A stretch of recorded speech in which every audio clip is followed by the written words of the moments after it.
Jésus-Christ, nous avons ainsi prié. Amen. Amen, amen, amen. Nous acclamons pour le roi des rois. Je voudrais que tu salues ton prochain, que tu lui dises bonne fête de Pâques. Salue quand même quelqu'un, salue quelqu'un. Bonne fête de Pâques, bonne fête de Pâques. Bonne fête de Pâques, bonne fête de Pâques. Il est le Dieu merveilleux, il est le Dieu redoutable. Bonne fête. Et la Pâques. La Pâques, comme nous avons mis notre thème, la mort de l'agneau.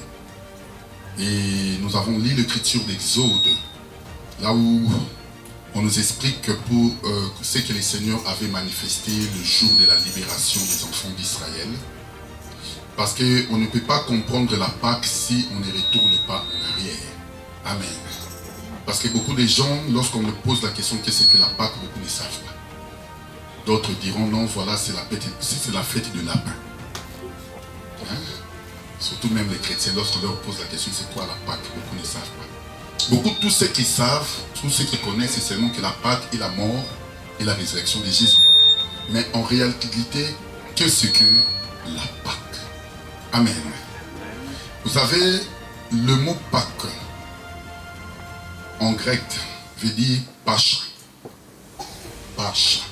Qui veut dire seulement le passage. Le passage. Le passage.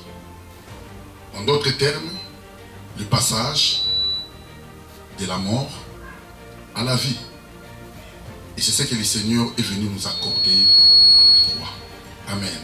Parce qu'il est mort de disparaître le vieux levain, afin que vous soyez une pâte nouvelle, puisque vous êtes sans levain, car Christ, notre Pâque, a été immolé.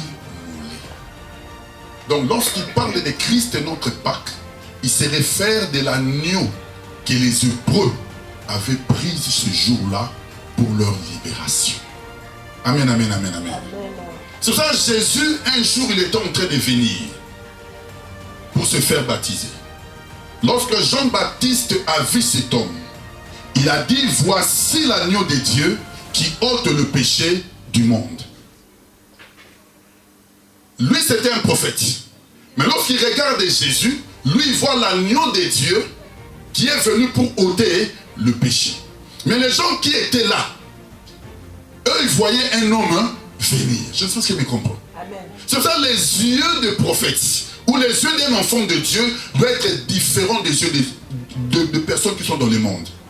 Tu ne peux pas voir comme tout le monde. Si tu as l'esprit de Dieu, il faut que tu vois au-delà de ce que les hommes voient. Je ne sais pas ce qu'il y a en train de me comprendre. C'est ça même les yeux de l'esprit que le Seigneur nous donne. Les yeux de la foi. Les yeux spirituels. Quand on te regarde, les gens ne te jugent pas par rapport à ce que tu es. Parce qu'ils ne savent pas ce que Dieu a caché sur ta vie. Mais une personne qui a les yeux de l'esprit peut voir déjà au-delà de ce qui est maintenant. Il a la capacité de voir ton avenir et ta destinée. Je ne sais pas si quelqu'un est en train de me comprendre. Amen. Ne juge pas une personne par rapport à sa vie présente. Parce que tu ne connais pas son lendemain. Tu ne sais pas ce qui sera demain. Jean-Baptiste a vu un agneau. Mais les gens qui étaient là, eux, ils ont vu un homme. Ça, c'est Dieu.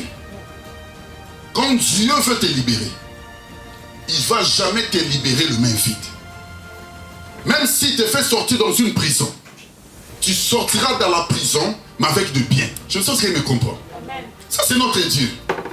Dieu fera tout, en fait que lorsque tu sortiras, que tu puisses glorifier son nom. Et c'est ce qu'il avait dit aux enfants d'Israël. Ils ne sortiront point le main vide, mais avec de grandes richesses. J'aimerais que ce dimanche, que le Seigneur t'accorde aussi cela au nom de Jésus. Amen. Non, tu ne m'as pas écouté. J'aimerais que ce dimanche, que le Seigneur t'accorde la richesse au nom de Jésus. Amen. De la même manière que les enfants d'Israël étaient sortis riches, que toi aussi tu reçoives la richesse. Amen.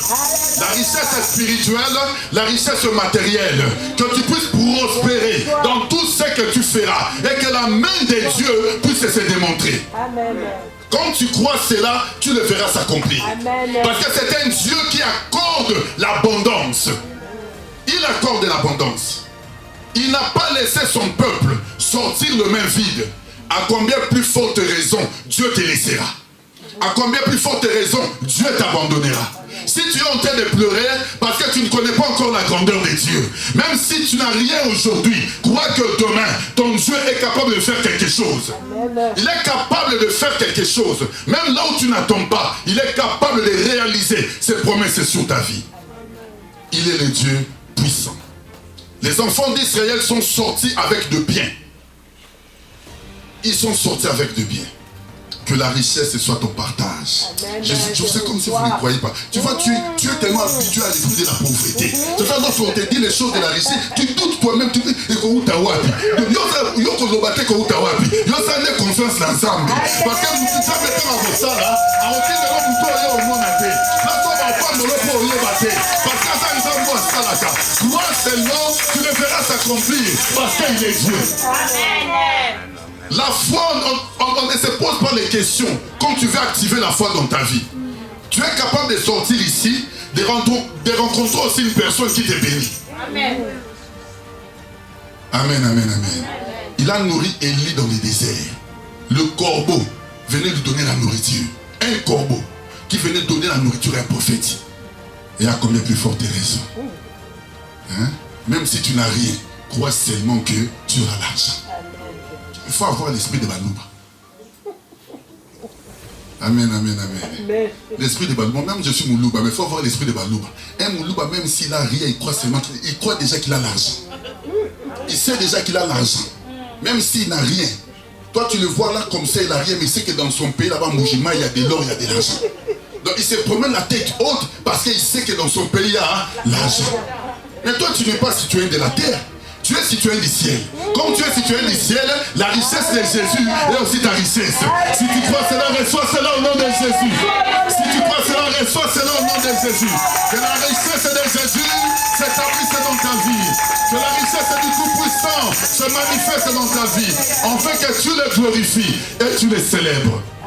Un Dieu puissant.